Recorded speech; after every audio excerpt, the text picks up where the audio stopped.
Hi, my name is Pez. I am passionate about electric cars. I drive an electric car. I commute on an electric skateboard. Today I drove in on an electric moped, and I'm here to share with you one vision of the path to transport in 2049. It has quite a good synergy with our previous talk. I'm mainly going to be focusing on journeys into the city centre and how they will change over time. The slide has not moved forwards. It's been 25 seconds. Wow, that's hard to read. Good. I can't start talking about the future of transport without taking a few moments to talk about where we are today. Today, the majority of people own their own car, and they travel to city centres by car.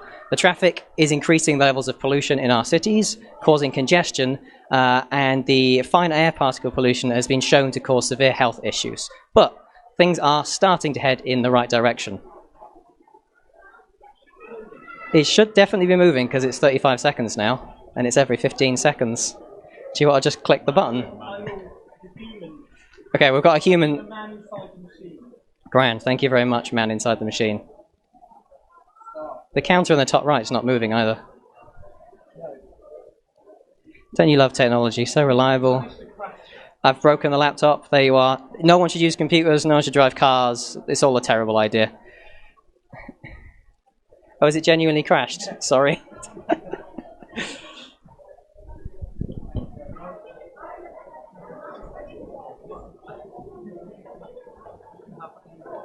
That's weird.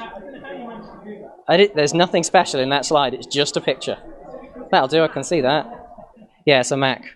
Right, here we are, picking up from today. So there are now tax incentives, such as the ultra-low emission zone in London, where if you're driving a diesel car, you're charged £12.50 to be allowed into the city centre.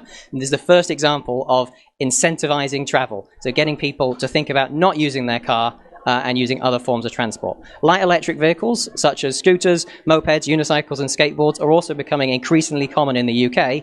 Unfortunately, they're regulated by a law from the 1850 that makes them illegal to use, and you get a fine of up to 6 points on your licence and £300 for using them. But, skipping ahead to 2025, it's all fine. The UK's caught up with Europe and the US, and we're regulating them.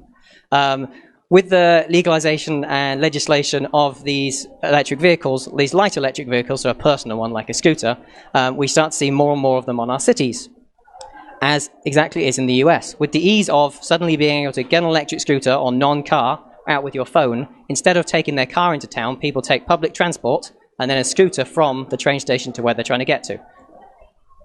Moving forward another 5 years to 2030, electric cars and plug-in hybrids with a decent amount of range, because we're still not quite there yet, have now been on the market for about 10 years. So there's a very strong used car market. Currently, it's uncommon to buy a new electric car because they're just so expensive. At the same time, we're starting to see the first examples of level 4 autonomous self-driving cars. Level 4 autonomy means that on predefined roads, the car can drive itself completely hands-free, but it has to have been pre-configured and have gathered enough data about that road. They can't drive anywhere just yet. As a result of the surge in emissions-free vehicles, instead of just taxing diesels to come into the city, diesel cars become entirely banned from town centres, and we start taxing cars that produce pollution. This puts continued pressure and acts as a feedback loop to get people out of their vehicles into electric vehicles and into personal transport. Moving into 2035, just as electric cars have started to become fully mainstream, unfortunately, as a result of self-driving cars, car ownership starts to become less and less common. As you were saying, there is no need to own your own car when you can just hire one with your phone anytime you need it. One example of a company that's already claiming to do this, but it doesn't really work, don't believe them, is Google, who have a fully autonomous ride-sharing system based in the US. The theory is, just like Uber, you can summon a car to your location and have it take you door to door with no humans involved. Once we have a lot of self-driving cars, cities will start to put in self-driving car lanes. Self-driving cars have a much quicker reaction time than humans. They can drive much closer together, and there's a much higher throughput. There's no race that when the traffic light changes green. All cars can move immediately. So we start to have fewer and fewer need for roads in our cities.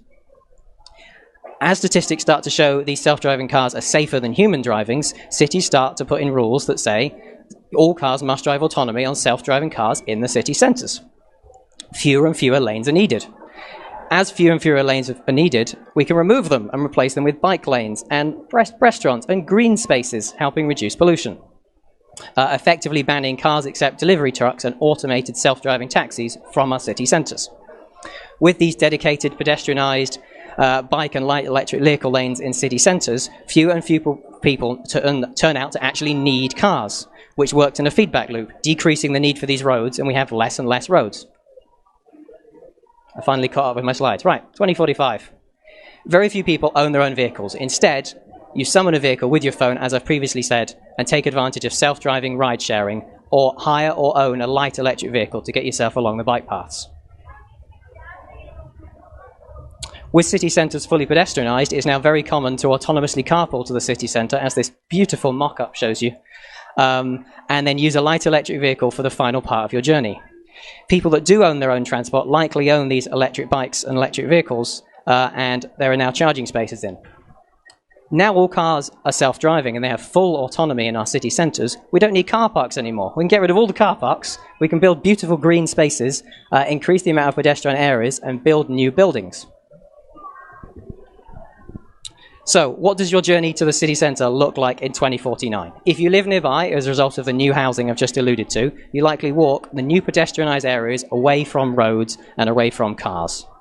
If you live slightly further afield, you're likely to take public transport and use a light electric vehicle for the last mile of your journey, so bring your scooter on the train with you, or hire one when you get to your destination. Even further out of time, or the weather's just bad, because this is the UK, we can't all be riding scooters like in California, you summon your self-driving electric car and carpool to the town centre. So, to try and draw a conclusion out of that 5 minutes of slightly rushed talking, in the future, where possible, we'll avoid car ownership using ride-sharing and pooling schemes. People that need a car should have plug-in hybrids and electric vehicles.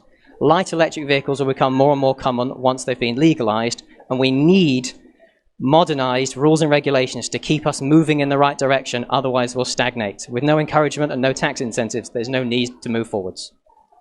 And it should have gone to the next slide. That's 5 minutes, the end.